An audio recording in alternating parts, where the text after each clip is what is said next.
తెలంగాణ కేసీఆర్ గారి నాయకత్వం జీవనన్న నాయకత్వం జై తెలంగాణ జై తెలంగాణ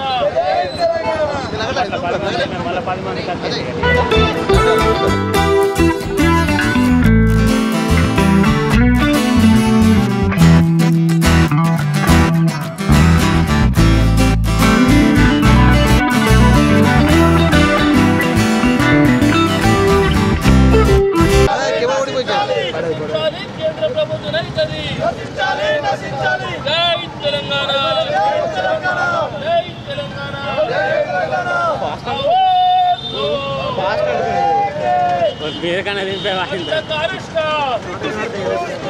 కవిత తరిష్ట జై తెలంగాణ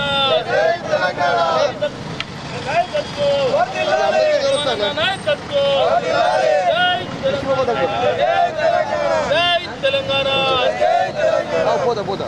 మోడీ మోడీ మోడీ ఆవాజ్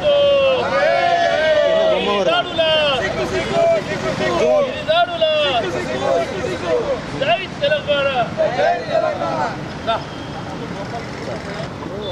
భారత రాష్ట్ర సమితి మరి వర్కింగ్ ప్రెసిడెంట్ కేటీఆర్ గారి ఆదేశాల మేరకు ఆర్మూర్ మాజీ శాసనసభ్యులు జీవనన్న సూచనల మేరకు ఆర్మూర్ పట్టణ శాఖ ఆధ్వర్యంలో ఈరోజు మరి నరేంద్ర మోడీ దిష్టిబొమ్మ దగ్నం చేయడం జరిగింది.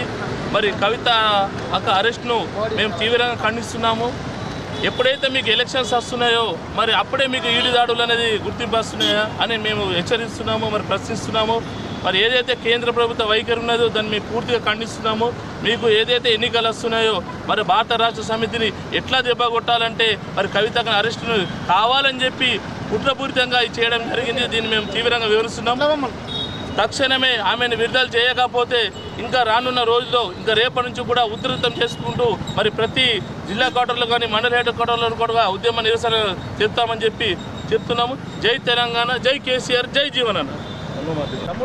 మా ప్రియతమ ఎమ్మెల్సీ కవితక్క గారిని ఏదైతే కేంద్ర ప్రభుత్వం ఈడీని విసగొల్పి అరెస్ట్ చేసిందో దాన్ని టీఆర్ఎస్ పార్టీ ఆర్మూర్ నియోజకవర్గం తరఫున తీవ్రంగా ఖండిస్తూ మరి కేంద్ర ప్రభుత్వాన్ని హెచ్చరిస్తూనే ఉన్నాం.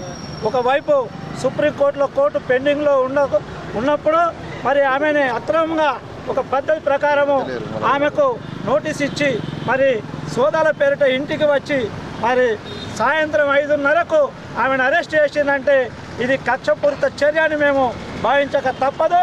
దీన్ని ప్రజాక్షేత్రంలో మేము ఎండగడతాం. ఈ ప్రభుత్వాన్ని కూడా మేము తీవ్రంగా హెచ్చరిస్తున్నాం.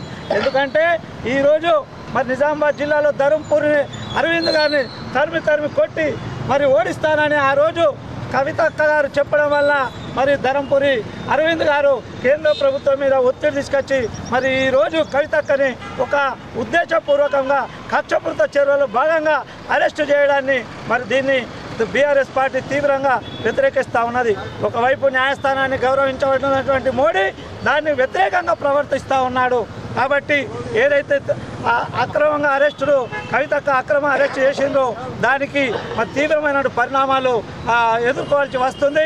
రాబోయే కాలంలో మరి రానున్న పార్లమెంట్ ఎన్నికల్లో దృష్టిలో పెట్టుకొని ఆమెను కట్టడి చేస్తే ఈ నిజామాబాద్ జిల్లాలో పార్లమెంటు స్థానాన్ని కైవసం చేసుకోవచ్చు అన్నది ఏదైతే అనుకుంటా ఉన్నారో మరి అరవింద్ గారు మరి డిపాజిట్ జప్తయ్యే విధంగా ఈరోజు బీఆర్ఎస్ పార్టీ కార్యకర్తలు వివరిస్తారని ఈ సందర్భంగా మేము చెప్తా ఉన్నాం. ఎందుకంటే అతను ఆ రోజు రైతాంగాన్ని మోసపుచ్చి మరి 5 రోజుల లోపల పసుపు బోర్డు తీసుకొస్తానని చెప్పి మరి పార్లమెంటు మెంబర్గా ఎన్నికైన తర్వాత ఈరోజు ఇంతవరకు కూడా పసుపు బోర్డు ఊసేలేదు, ఏమీ లేదు. కాబట్టి అరవింద్కు రాబోయే ఎన్నికల్లో ఈ రైతాంగము ఈ పార్లమెంట్ నియోజకవర్గంలో తీవ్ర నిరసన వ్యక్తం చేస్తూ అతని డిపాజిట్ కోల్పోయే విధంగా మరి పనిచేస్తూ ఉన్నారు.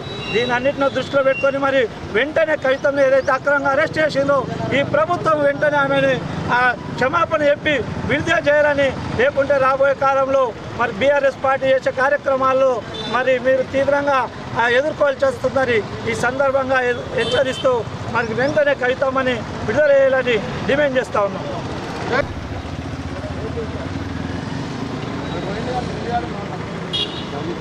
చేసిన పనులు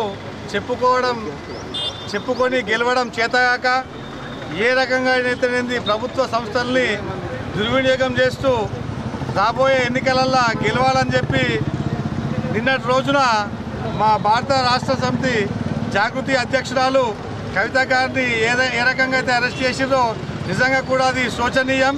ఇవాళ భారతీయ జనతా పార్టీ ప్రజల్లో చేసిన అభివృద్ధి ఏం లేక ఇవాళ దొడ్డిదారిన మళ్ళా అధికారంలోకి రావాలని చూస్తున్నది.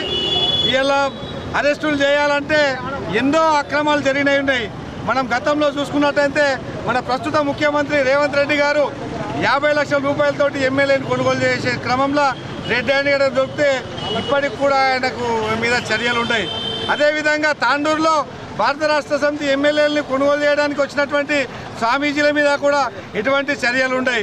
అట్లా చూసుకుంటా పోతే ఉత్తరప్రదేశ్లో ఆందోళన చేస్తున్నటువంటి రైతుల మీద మన కారెక్కించి చంపించిన కేంద్ర మంత్రి కొడుకు మీద కూడా ఎటువంటి చర్యలు ఉన్నాయి. ఇలా కేసీఆర్ని ఏ రకంగా అయితే అడ్డుకోవాలని చెప్పి అడ్డుకోవడం చేతగాక ఈ అక్రమమైన మార్గాల్ని భారత రాష్ట్ర సమితి ఎన్నుకున్నది. వాళ్ళు రాబోయే కాలంలో ప్రజల నుంచి తగిన శాస్తి జరుగుతుందని చెప్పి ఈ సందర్భంగా వారిని హెచ్చరిస్తూ ఇకనైనా కూడా ఈ యొక్క వక్రబుద్ధిని మాని ప్రజాస్వామ్యంలో ప్రజాస్వామ్యబద్ధంగా గెలవడానికి మన పని చేయాలా తప్పితే అక్రమమైన కేసులు చేసి ఇక్కడ గెలవలేరు.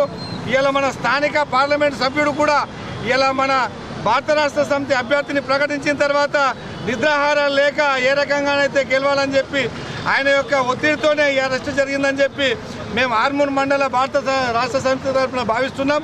ఇవాళ మీకు ఆర్మూర్ మండల భారత రాష్ట్ర సమితి తరఫున నిజామాబాద్ పార్లమెంటు పరిధిలో గట్టిగా పనిచేసి ఇవాళ మా పార్టీ అభ్యర్థిని మేము గెలిపించుకుంటాం. ఇలా రైతులకు ఏ రకంగా అయితే నమ్మించి మోసం చేసిండో 20 మందిని తగిన బుద్ధి మేము రాబోయే రోజుల్లో చెప్తామని తెలియజేస్తూ జై తెలంగాణ.